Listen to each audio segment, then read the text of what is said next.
ومرحبا بكم يا شباب في تحدي جديد من تحديات اكل الديابة. التحدي اللي فات كان من مطعم جامد ومعروف والفترة دي يا برنس ترند، والمطعم ده كان بتاع كله. المطعم ده اسمه بابلو اند عبده، تقدروا تشوفوا الحلقة عندنا على الفيديوهات. التحدي اللي فات على طول ارجع كده في البلاي ليست بتاعت اكل الديابة هتشوف الفيديو والتحدي اللي كان جامد كيك، ومطعم كان تقييمه جامد جدي. ولو انتوا جداد معانا ما تنسوش تعملوا سبسكرايب للقناه وتعملوا زر الجرس. ما تنسوش كمان عندنا صفحه على الفيسبوك هتلاقوا اللينك بتاعها هنا اهوت، والانستجرام هتلاقوها برضه هنا اهوت. وما تنسوش اهم حاجه تفعلوا الهاشتاج بتاع اكل الديابة. التحدي بقى المره دي يا معلم من اهل مطعم، اكيد يعني هيبقى من زي ما انتوا شفتوا معانا في الثامبنيل، اكيد من تيكوز فرايد تشيكن. مطعم هو مش جديد بس ما جربناهوش، وانتوا في الكومنتات اقترحتوا المطعم ده، خصوصا ان واضح ان الناس بتحب الفرايد تشيكن. تعال بقى نشوف احنا جبنا ايه من المطعم وايه التقييم وايه الاكلات والافتكاسات اللي عندهم. يلا بينا. الحاجه الاولانيه معانا هو الريزو، بس ده مش اي ريزو، ده ريزو بالجمبري. طبعا هم مشهورين بالفرايد تشيكن، فكنا لازم نشوف ايه الحاجه الافتكاسه. ودي يا برنس ثمنها 55 جنيه، حبه ريزو ومعاهم حبه جمبري. هم مش كتار بس تعال ندوق ونشوف ايه الكلام. هل هم جامدين مع صوص الباربيكيو اللي مبعوث ولا هيطلع فكسان؟ الكميه بتاعت الجمبري قليله، يعني كده من اولها ايه هتطلق 3 حبات بالعدد.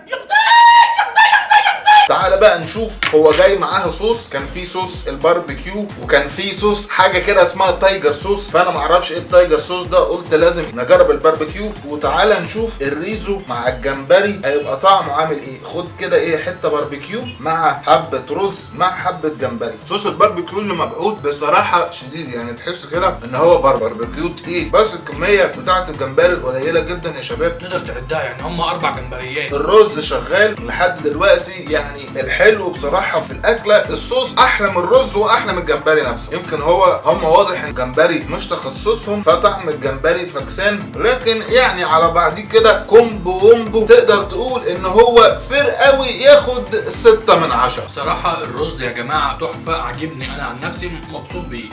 انت بتتكلم جد؟ يعني الريزو ده مقارنة مثلا بالريزو بتاع تكة ولا مثلا كي اف سي، هو بصراحة بتاع كي اف سي حلو، بس ده مقارنة بيهم يعني احسن منهم سنة بسيطة. اللي بعده بقى حبة كده ايه سندوتشات، عندهم اوفر اسمه جونيور بوكس، عبارة عن 4 سندوتشات ومفروض ثمنه 190 جنيه. تعال بقى نشوف سندوتش وايه الطعم وايه الكلام. 1 2 3 4. تحب بقى تبتدي بايه؟ اي حاجة، حازي بازي كله علازي. تعال نشوف ايه السندوتش ده. هو ايه مش مكتوب؟ استنى مكتوب كده ان هو ده تشيكن. هوبا تعال بقى ايه. بصراحة احلى حاجة ان هم عندهم في السندوتشات بتاعتهم بيحطوا التيكت، يعني ده ايه. السندوتشات كلها مفروض ان هي صغيرة. السندوتش كمان ده والله ده كويس والله. السندوتش يا شباب باين جدا ان هو عبارة عن فراخ ومحطوط عليه زي يعني ايه تركي مع حبة بقى حبشكنات خاص وفي مايونيز خفيفة، والسندوتش يعتبر الحجم اللي هو السمول، عشان كده بيسموه جونيور بوكس. ناخد القطمة المتينة. طبعا السندوتش ده معمول للناس اللي بتحب الفراخ السموكي، عشان كده السندوتش ده اسمه جونيور تشيكن سموكي. السموكي طعمه بصراحة لذيذ ومدي طعم الفراخ البرجر مع العيش المعمول عليه سمسم، وطعمه جامد برضو، طعمه فريش بصراحة، والرانش فيها تحفة. ده يستاهل يا جماعة 7 من 10. أول سندوتش في الجونيور بوكس، وفي يعني ايه بداية مبشرة وموفقة. على ايه. نشوف تاني حاجة. انت اول حاجة انت اللي اخترت، انا هختار بقى، انا هختار ده ايه الاول؟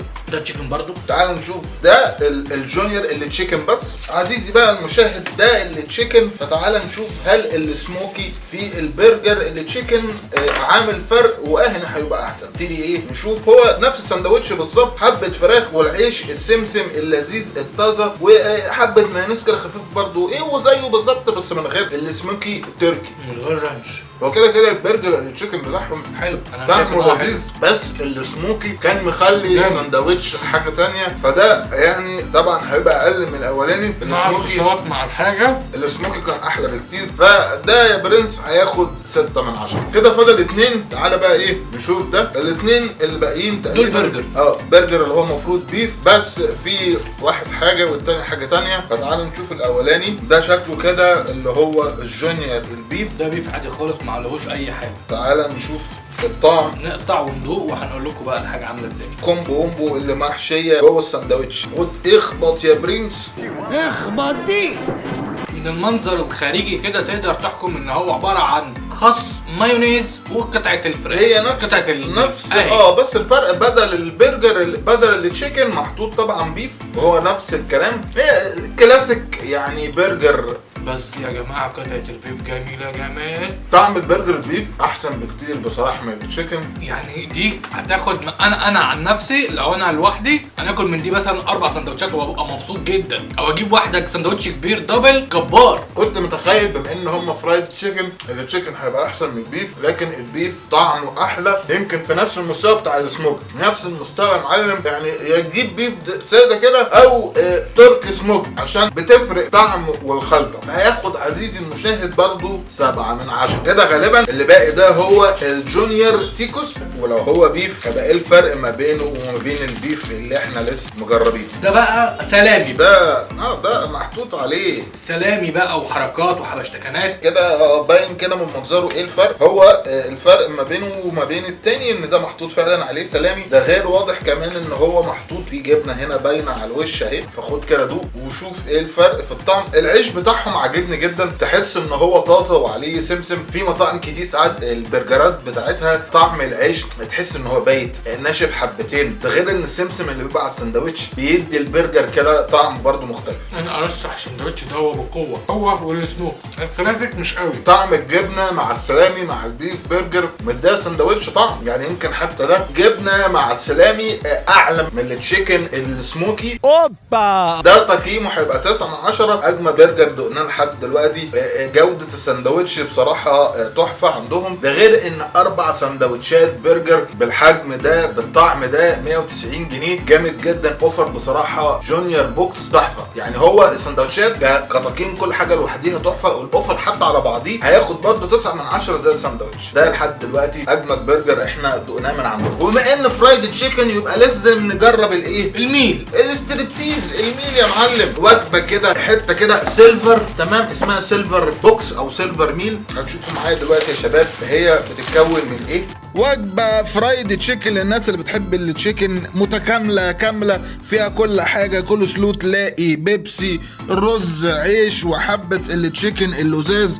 تعالوا بقى ندوق ونشوف ايه الكلام. يعني انت لو بتتغدى لوحدك الوجبه دي تشبعك. احنا من البصه الاولى في حاجه وحيده ناقصانا. الايه؟ الوجبه دي محتاجه بطاطس. هو مش حاطين بطاطس، بس هي دي المشكله. احنا هنجرب ونشوف هل البطاطس هتفرق ولا لا. في 4 قطع، 2 فرايد تشيكن و2 ستريبس. انت ممكن تختار اذا كانت طبعا هي سبايسي او هي اوريجينال يعني مش حاره. فتعالى بقى ندوق ونشوف هل ينافس KFC ولا لا. والحاجه الثانيه برضو اللي عايزين نشوفها كده في الطريق، ده رايس من غير حاجه. ده رز تقريبا هيبقى رز برضو زي اللي دقناه بتاع الريزو. الرز من غير جمبري هيبقى طعمه شغال ولا هيبقى في الفكاسات؟ هتدوق معايا الرز. انا هدوق الرز. هو ده شكله رز برضو ايه ريزو زي اللي دقناه مع الجمبري. هو نفس نوعيه الرز بتاعهم يعني طعمه حلو. بس هي كانت مشكله الريزو اللي بالجمبري هنا ما كانش فيه جمبري كتير. 4 جمبريات مفتريين. ولا حلاه الباربيكيو صوص تحفه. دي الستريبس. يعني شكل التشيكن يعني ايه، تحس ان هي فعلا عارف انت لون الفراخ اللي هو معموله بالزيت اللي مظبوط، اللي هو يعني ايه، يعني ما تحسش ان الزيت اللي مقلي قديم. ناخد كده ايه قطه. دي عاديه.